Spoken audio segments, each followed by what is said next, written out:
2019. My name is Elizabeth Sugg, and I'm going to talk about something we can all relate to: fear. Out of those soon-to-be graduates of Erskine Academy, I ask you to raise your hand if you are afraid of what's to come after crossing the stage tonight.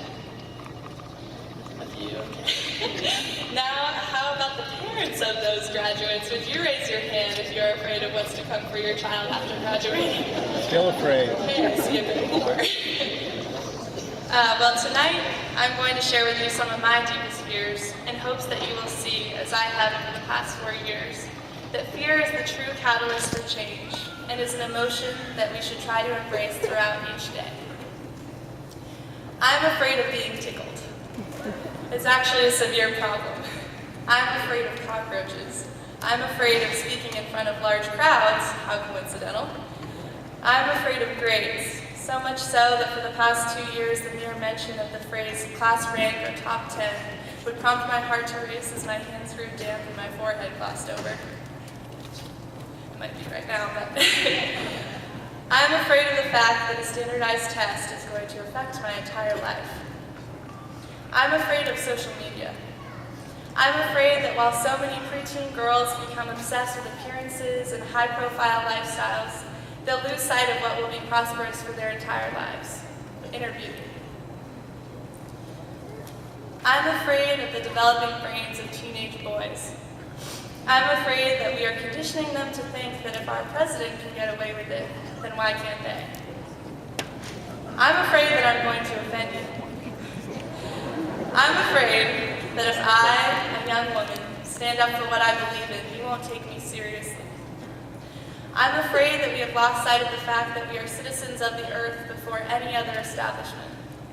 I'm afraid of borders, and I'm afraid that the cries of those who are truly in need will not be heard over a 30-foot-high steel wall. I'm afraid of bringing a child into this world. I'm afraid that their life will be shorter than mine, since mine is already projected to be shorter than my parents' lives. I'm afraid that we have destroyed our earth past the point of no return. I fear the day when I am unable to hear the robin's song while it perches on the branches of apple trees whose leaves and blossoms dance in the wind. I'm afraid that the ambiance of nature will be drowned out by the noise of yet another refuge facility being built to house those threatened by the extreme effects of climate change. I'm afraid of money. I'm afraid of being a consumer. I'm afraid that with every dollar I spend, I am saying yes to pesticides, yes to anxiety, yes to oil drilling, yes to bigotry, yes to child labor, yes to plastic pollutions, yes to factory farms, yes to carbon emissions, yes to unfair trade, yes to obesity, yes to nicotine addiction, yes to enabling politicians, yes to animal extinction, yes to body dysmorphia, yes to border walls, yes to deforestation, yes to revoking women's rights. And yes to claiming that all my fears are irrational.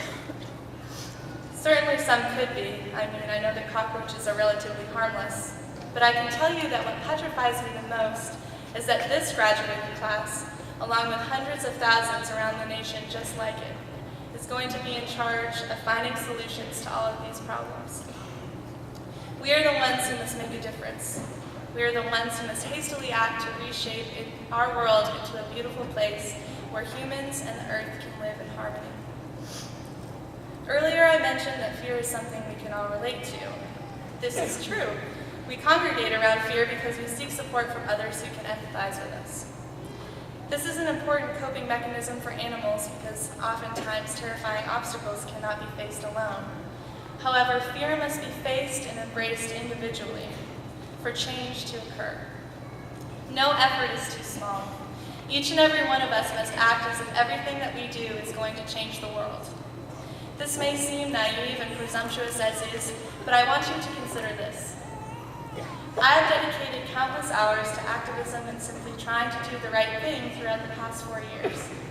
Why is this, you may ask? Am I not just wasting my time? How much influence do I have on the world anyway?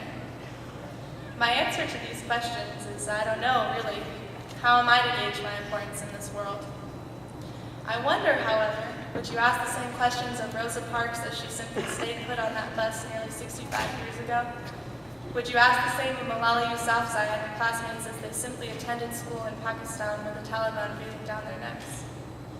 Would you ask the same of Mahatma Gandhi as he made the trek to the Arabian Sea to retrieve something as insignificant as salt? Would you ask the same of Julia Butterfly while she gazed out from the top of a redwood tree every evening for nearly 2 years? Now, we recognize these activists as people who have truly changed the world, but the driving force behind their work is not so unattainable.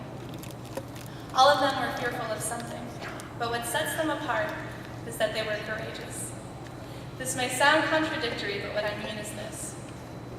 To create change, we must first be fearful of something, whether it be imperfection, devastation, or injustice. We then must embrace fear courageously and believe that we can achieve change. If and when we achieve change, we can be fearless. Do I think I will ever live without fear? No. Do I still pledge to dedicate my entire life to solving fearful issues? Yes. For I believe that it is better to live courageously each day as I face my fears than to try and make peace with them, because we all know that really doesn't mean peace at all. Class of 2019, we are the future. As we celebrate this passage of time, we must honor the courage of those who came before us by ensuring that celebrating the passage of time will never end. As we traverse through the rest of our independent lives, I ask you to always remember this. Face your fears, embrace them courageously, and act as though everything you do is going to change the world.